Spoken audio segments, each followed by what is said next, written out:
Pumunta kami sa Ryan's Pansiteria dito sa Bolanao. Ito po yung kanilang entrance. At makikita nyo sa harapan yung kanilang mga menu. Ayan. Tapos, ayan si ate na kung tatanungin kung ano yung orderin. Ayan yung mga kasama namin. Naghihintay muna. Tapos sa labas, may mga kubo. Pwedeng magstay dyan at kakain. Tapos habang naghihintay, nagpicture muna sila. Video dyan. O, ganyan. Mga kasamaan po namin. And, ayan na. Dumating na yung mga pagkain.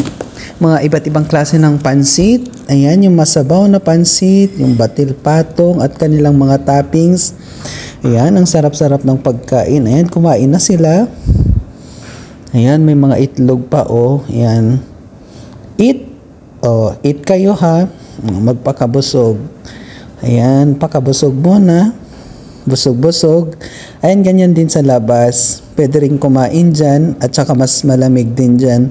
Pero ngayon, maaraw kaya okay lang. Sa loob muna kami.